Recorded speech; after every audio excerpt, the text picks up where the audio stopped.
तो मेरे प्यारे भाई, कैसे हो आप सभी। उम्मीद करते हैं आप बहुत ही अच्छे होंगे और अपने पढ़ाई को मन लगाकर कर रहे होंगे। तो आज के इस वीडियो में, आज के इस एपिसोड में मैं बेसिकली एक्सरसाइज 1.2 क्लास 10 का कवर करने वाला हूं। एक ही वीडियो में जितने भी प्रश्न हैं सभी को कवर करने वाला हूं। तो आप वीडियो को शुरू से लेकर अंत तक जरूर देखिएगा भाई, जिससे कि आपका जो भी डाउट्स है वो क्लियर हो जाएगा। तो चलिए शुरू करते हैं। पहला प्रश्न है कि निम्नलिखित संख्याओं को अभाज्य गुणनखंड के गुणनफल के रूप में व्यक्त कीजिए। अभाज्य गुणनखंड के गुणनफल के रूप में व्यक्त करना है, तो कैसे निकालेंगे इसको, कैसे कैलकुलेट करेंगे। तो कुछ नहीं करना है, बस इसमें हम लोगों को गुणनखंड करना है। ठीक है, सबसे पहले ये किस संख्या से छोटे संख्या से इसको भाग लगाएंगे, दैट इज कहने का मतलब एलसीएम निकालेंगे। ठीक है, तो 2 से ही सबसे पहले इसमें लगेगा। 2 से 2 सते 14 और 0 हो जाएगा। 17 दूना 140। फिर ये यहाँ पे 2 से कटिंग करेंगे इसको, तो कितने बार में हो पाएगा भाई। 2 से 35 दूना 70। ठीक है, फिर ये 5 से कटेगा। 5 सते 35। तो इसको कैसे लिखेंगे अब। यहाँ पे 140 का जो अभाज्य गुणनखंड होगा वो क्या हो जाएगा, 2 गुना 5 गुना 7। दैट इज कहने का मतलब क्या मिला यहाँ पे, देखिए 2 गुना 5 गुना 7, यानी 2 कितने बार आया है। आप इसको ऐसा भी लिख सकते हैं, 2 बार आया इसलिए 2 का स्क्वायर कर देंगे, गुना 5 गुना 7। This is the answer. यहाँ पे भी आंसर हो सकता है। दूसरा प्रश्न है, देखिए 156 है, फिर इसमें भी 2 से ही भाग लगेगा। 2 से कितने बार में, 2 सते 14 हो जाएगा, है ना। और ऊपर से आएगा 1, है ना, 2 अठे 16। फिर 2 से ये कट रहा होगा, फिर 2 से कितने बार में, 2 से 2 तिया 6 हो जाएगा, और 2 नवा 18। फिर ये किससे कटेगा, 3 से, 13 तिया 39। तो इसको क्या लिखेंगे, 2 गुना 3 गुना 13। दैट इज 2 कितने बार आया भाई, देखिए 2 बार आया, तो क्या लिखेंगे, 2 का square Guna 3 Guna 13। This is the answer. इसी तरह से ये वाला सवाल में आते हैं। अब हम लोग क्वेश्चन नंबर 3 में आते हैं।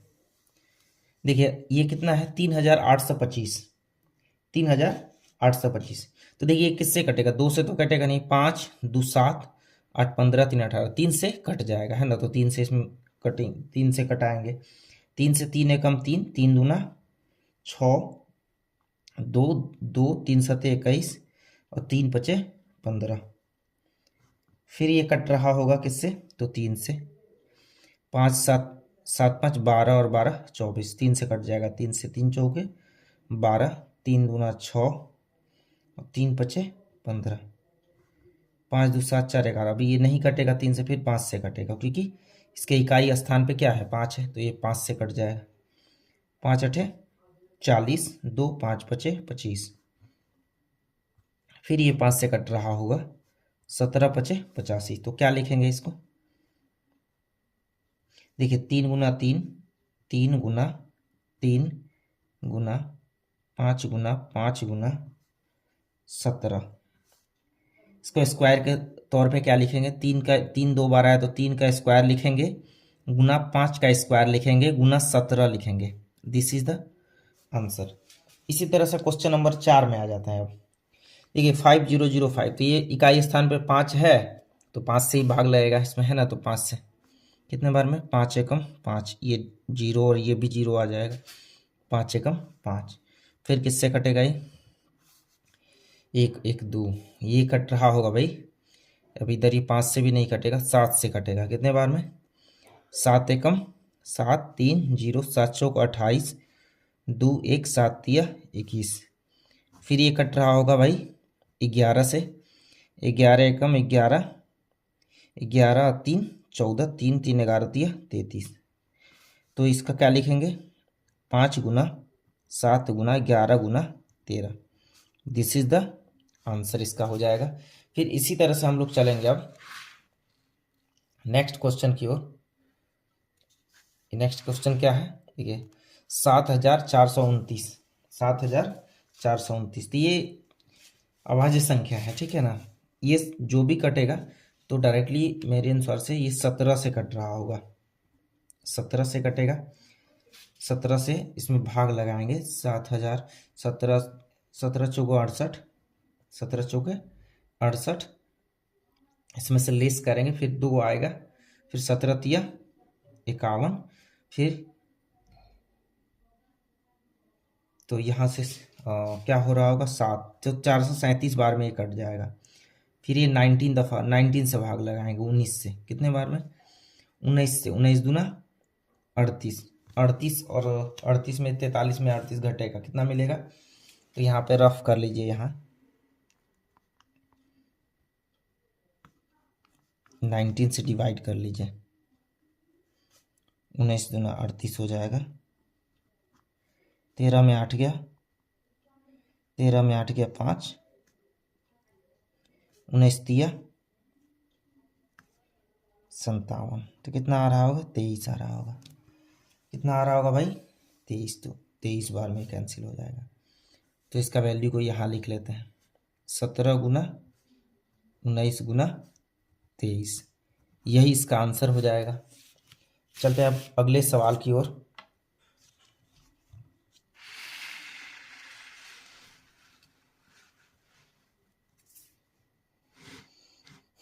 अगला सवाल यही है भाई, देखिए कि बोला गया है कि पूर्णांकों के निम्नलिखित युग्मों के एलसीएम और एचसीएफ ज्ञात कीजिए, तो इनकी जांच कीजिए कि दो संख्याओं का गुणनफल एलसीएम गुना एचसीएफ है कि नहीं। तो देखिए पहली संख्या 26 है और दूसरी संख्या 91, आप इसको पी एक्स मान ले सकते हो, इसको क्यू एक्स। तो इसका गुणनखंड कर लेंगे, 26 का 2 गुना 13 हो जाएगा, 91 का 7 गुना 13, क्योंकि 13 से 91। एचसीएफ क्या होगा, जो दोनों में मिल रहा होगा, देखिए दोनों फैक्टर में कौन सा मिल रहा है, 13 मिल रहा है, इसमें भी 13 है, इसमें भी 13, तो एचसीएफ बराबर 13 हो जाएगा। तो एलसीएम कैसे निकालेंगे, एलसीएम निकालने का फॉर्मूला होता है भाई पी एक्स गुना क्यू एक्स बटे एचसीएफ। पी एक्स का वैल्यू कितना है 26 और इसका वैल्यू कितना है 91, एचसीएफ का मान कितना आया 13, 13 से कट जाएगा ये, है ना, 13 दूना 26, 2 से इसको गुना कर दीजिए, 2 एकम 2, 2 नवा 18, 182, 182 आ गया, ठीक है। तो अब क्या करेंगे, इसको 182 आ गया, ठीक है ना। अब अगले बार में क्या करेंगे, इसको एचसीएफ का मान निकल गया, एलसीएम का मान निकल गया, तो हमें जांच करना है। जांच क्या करना है कि पी एक्स गुना दो संख्याओं का गुणनफल, यानी पी एक्स गुना क्यू एक्स बराबर एचसीएफ गुना एलसीएम। ये अगर दोनों इक्वल हो गया तो आंसर क्या है, सही है, सवाल बिल्कुल ही सही है, ठीक है। तो क्या करेंगे, पी एक्स का वैल्यू कितना है भाई 26 है, गुना क्यू एक्स का वैल्यू कितना है 91 है, बराबर एचसीएफ का वैल्यू कितना है, देखिए एचसीएफ कहाँ है 13, 13 हो जाएगा, गुना एलसीएम का वैल्यू अभी कितना निकाले हैं 182, इसको गुना कर लीजिए। देखिए 26 गुना 91 कर देते हैं, सबसे पहले 26 गुना 91 कर दीजिए, 1 से गुना करेंगे 6, 2 हो जाएगा, 9 छके 54 के 4, 9 छके 54 के 4, ये कैरी कितना रहा 5 रहा, 9 से 9 दूना 18, 5 कितना हो जाएगा 9 दूना 18 और 5 23 हो जाएगा, 6 4 2 6 और 2366 आ रहा है, ठीक है। इसका वैल्यू कितना आ गया 2366, इसको गुना कर दीजिए। देखिए 13 से 13 दूना 26 के 6, 13 और 104, 104 और 2 106, 106 का 6 हो जाएगा यहाँ पे, है ना, और कैरी 10 हो जाएगा, 13 का हम 13 और 10 23 हो जाएगा। तो ये दोनों क्या है, ये वाला और ये वाला बिल्कुल इक्वल आ गया, तो क्या लिखेंगे सत्य है, प्रूफ हो गया ये, ठीक है। इसी तरह से चलिए अगला सवाल में आते हैं अब, है ना। ये वाला क्वेश्चन है 510 और 92 का जो है ना एलसीएम और एचसीएफ निकालना है, और जिसमें दो संख्याओं का गुणनफल एचसीएफ गुना एलसीएम बराबर होना चाहिए, ठीक है। तो क्या करेंगे, देखिए 510 बराबर क्या होगा 2 गुना 3 गुना 5 गुना 17, इसका गुणनखंड कर लेंगे, 2 तिया 6 पंच 30 गुना 17 करेंगे तो 510 आ जाएगा, है ना। 2 दूना 4 गुना 23 करेंगे तो 92 आ जाएगा। दोनों में क्या मिल रहा है, देखिए दोनों में मिल रहा है HCF बराबर क्या हो जाएगा भाई, HCF बराबर हो जाएगा, जो दोनों में मिल रहा है, 2 मिल रहा है तो इसलिए HCF बराबर 2। LCM क्या हो जाएगा, जो दोनों में नहीं मिल रहा है ना, तो वैसे भी निकाल सकते हैं इसको, जैसे ये वाला वैल्यू को फाइंड किए थे। क्या होगा यहाँ से, LCM बराबर फॉर्मूला होता है LCM बराबर PX गुना QX बटे PX गुना QX बटे HCF, है ना। LCM बराबर क्या होगा, PX गुना QX बटे HCF। PX का मान 510, QX का मान 92 हो जाएगा, है ना। यहाँ से हम लोग इसको कैलकुलेट कर लेंगे, क्या करेंगे, इसको कैलकुलेट कर लेंगे। चलिए इसको कैलकुलेट करते हैं। तो देखिए PX का वैल्यू यहाँ पे लिख देते हैं। PX का वैल्यू क्या है भाई, देखिए 510 गुना QX का मान 92 बटे HCF का मान कितना है, 2 है यहाँ से, है ना। तो यहाँ से ये कैंसिल आउट हो जाएगा, 2 से कैंसिल आउट हो जाएगा। 2 चौके 8 और 2 छके 12, 46 बार में कैंसिल आउट हो जाएगा, है ना। कितने बार में कट जाएगा, 46 बार में, है ना। तो यहाँ से क्या लिखेंगे, 2 चौके 8 2 छके 12, यहाँ से देखिए 510 को आप गुना कर लीजिए 46 से, 600, 6 एकम 6, 6 पंचे 30, 4 400, 4 एकम 4 और 4 पंचे 20 हो जाएगा। कितना आ गया, 0 6 4 3 2, 23,460। इसका मान क्या आ गया, 23,460। ठीक है, इसी तरह से अब क्या करना है, जांच करना है, चेक करना है। क्या होता है, PX गुना QX बराबर HCF गुना LCM। तो PX का वैल्यू कितना है, 510, 510 गुना 92 हो जाएगा, बराबर कितना होगा, HCF का मान कितना आया है, देखिए HCF का मान यहाँ से 2 है तो 2 लिख देंगे, गुना LCM का मान 23,460 आ जाएगा, 23,460 यहाँ से। तो इसको गुना कर लीजिए, पहले इसी को गुना कर ले 2 से, 200, 2 छके 12 के 2 और 2 चौके 8 और 1 9 हो जाएगा, है ना। 2 तिया 6 हो जाएगा, 2 दूना 4, 46,920। तो इसका भी मान इतना ही आएगा भाई, 46,920। आप अगर गुना करोगे दोनों इक्वल हो जाएगा, है ना। तो ये भी क्या हो जाएगा, सत्य है। चलिए अब अगले सवाल की ओर चलते हैं। नेक्स्ट क्वेश्चन है,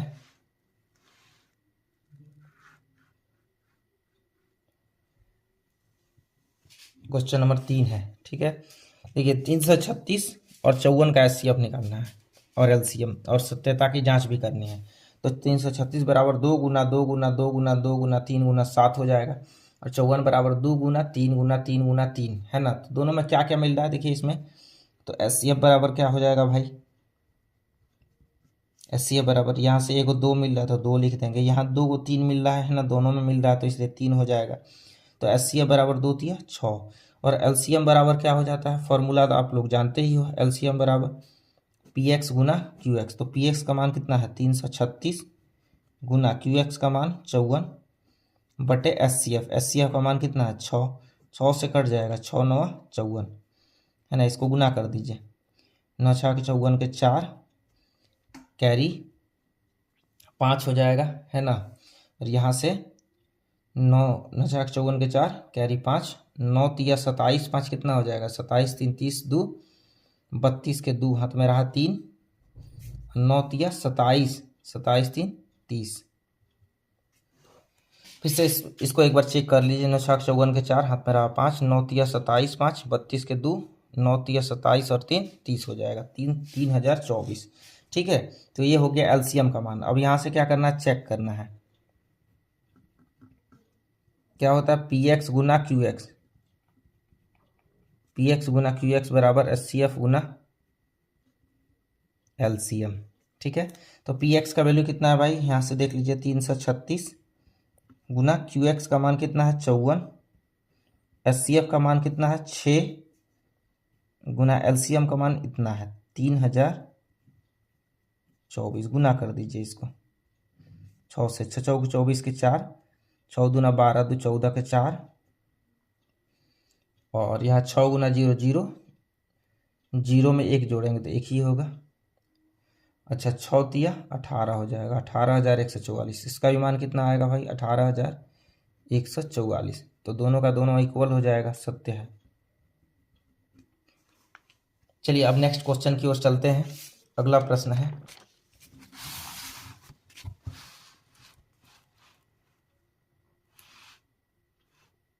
देखिए भाई नेक्स्ट क्वेश्चन है, अभाज्य गुणनखंड विधि द्वारा निम्नलिखित पूर्णांकों के एचसीएफ और एलसीएम ज्ञात कीजिए। तो एचसीएफ और एलसीएम ज्ञात करना सिंपली, तो 12 का क्या हो जाएगा? 2 दूना 4 तिया 12, 15 का 3 गुना 5 15, 21 का 3 गुना 7 21 हो जाएगा। तो एचसीएफ क्या होगा? जो तीनों में मिल रहा है ना। तो क्या इसमें कॉमन है? देखिए यहाँ पे इसमें कॉमन, देखिए यहाँ पे एगो 3 है, यहाँ पे भी एगो 3 है, यहाँ पे भी एगो 3 है, यानी तीनों में एक ही केवल 3 ही मिल रहा है, इसीलिए एचसीएफ बराबर क्या हो जाएगा? 3 हो जाएगा। एचसीएफ बराबर क्या हो जाएगा? 3 हो जाएगा। ठीक है, चलिए उसके बाद देखिए अब एलसीएम निकालने के लिए क्या करेंगे? जो नहीं मिल रहा है उसको पहले लेंगे। 2 गुना 2, 2 दूना 4 ले लीजिए, है ना। 2 गुना 2, यहाँ से 2 गुना 2 करेंगे तो 4 आएगा, है ना। फिर एक बच रहा है 5, तो 5 लिख देंगे। फिर 7 बच रहा है तो 7 ले लेंगे। फिर ये जो तीनों मिल रहा है ना, यानी इसका जो एचसीएफ है इससे भी गुना कर देना है, तो इसको गुना कर देते हैं।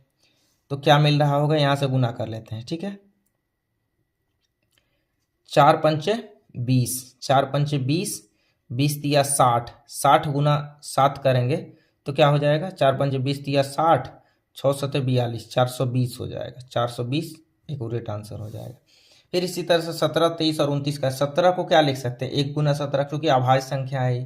23 को भी 1 गुना 23 लिख सकते हैं, 29 को भी 1 गुना 29 लिख सकते हैं। ये एक नहीं भी लिखते तो कोई दिक्कत नहीं था, लेकिन चूंकि हमें एचसीएफ भी निकालना है, इसलिए यहाँ पे बच्चों को समझने के लिए, ये बच्चों को समझाने के लिए मैंने इसको लिखा है। तो यहाँ पे तीनों में क्या मिल रहा है? 1 मिल रहा है, तो एचसीएफ बराबर क्या हो जाएगा? 1, और इसका एलसीएम क्या हो जाएगा? 17 गुना 23 गुना 29 गुना 1 करेंगे तो 17 गुना 23 गुना 29, जब इसको कैलकुलेट करेंगे तो देखिए यहाँ पे रफ किया गया, 17 गुना 23 गुना 29 बर 11,339 हो जाएगा। तो 11,339 एक्यूरेट आंसर हो जाएगा, है ना। इसी तरह से अगला सवाल की ओर चलते हैं।